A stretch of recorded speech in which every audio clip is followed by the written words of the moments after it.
खेल और अभिनय दोनों जगह पर अपनी छाप छोड़ने वाले प्रवीण कुमार कहते हैं कि पुराने खिलाड़ी रिटायर होते चले गए और नए खिलाड़ियों का उदय होता चला गया, लेकिन खिलाड़ियों की जो समस्याएं थी वे पहले भी हुआ करती थी और आज भी जस की तस खड़ी हुई है। प्रवीण कुमार कहते हैं कि जब हम खेला करते थे उस समय फेडरेशन में बैठे लोग खाने पीने का सामान भी मुंह देख करके दिया करते थे। उस वक्त गिनती के रुपयों में महीने भर का गुजारा करना होता था। लाचारी में खिलाड़ी लोग एक दूसरे से छिप करके नाश्ता किया करते थे।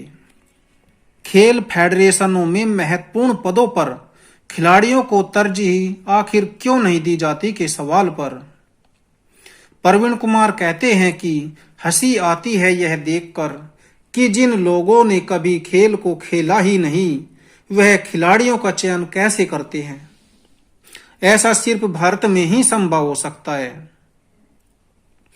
यह भी सत्य ही है कि खेल संघों में खिलाड़ी उच्च पदों पर कभी काबिज नहीं हो सकते, क्योंकि इसका एक बड़ा कारण है कि नेताओं के जरिए खेल संघों को आसानी से पैसा उपलब्ध हो जाता है। खिलाड़ी अपना अनुभव और कौशल तो दे सकते हैं, लेकिन उगाही धन की कभी नहीं कर सकते। खेल संघों में बने रहने पर नेता और उनके चमचे जितनी अय्याशी करते हैं उसकी कोई समय सीमा भी नहीं है। इन्हीं वजहों से नेता लोग खेल संघों से खिलाड़ियों की दूरी बनाए रखते हैं।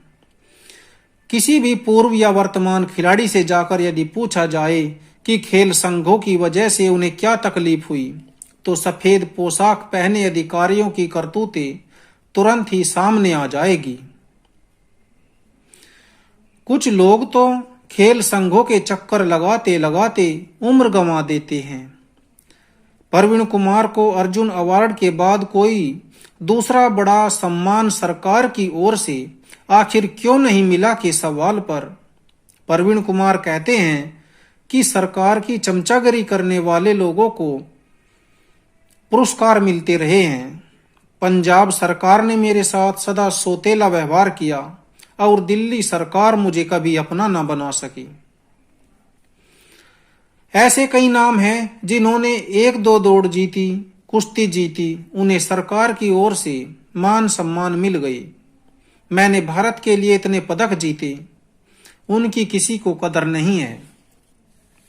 प्रवीण कहते हैं कि क्रिकेट को लोकप्रिय बनाने में खिलाड़ियों के साथ साथ भारतीय क्रिकेट कंट्रोल बोर्ड की भी महत्वपूर्ण भूमिका है। क्रिकेट में पैसा है, ग्लैमर है, सब कुछ है। एक दो अच्छे प्रदर्शन की बदौलत खिलाड़ी हीरो बन जाता है। दूसरे खेल और खिलाड़ियों के लिए स्थिति इसके विपरीत है। प्रवीण कुमार कहते हैं कि दूसरे खेलों में सबसे बड़ा पदक जीतने पर भी वो सब नहीं मिलता जो क्रिकेट में मिलता है। प्रवीण कुमार बताते हैं कि मीडिया में भी खिलाड़ियों के साथ भेदभाव किया जाता है।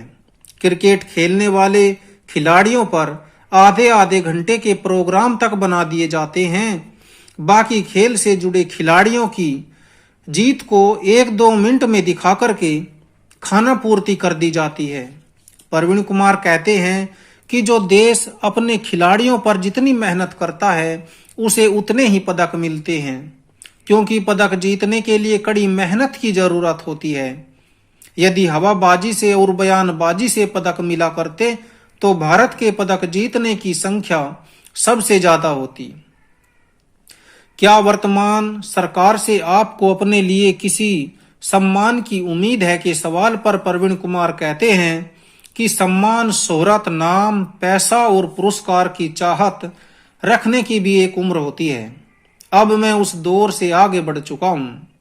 हर खिलाड़ी का अपना सपना होता है कि उन्हें भी वो मान सम्मान मिले जिसके वे हकदार है।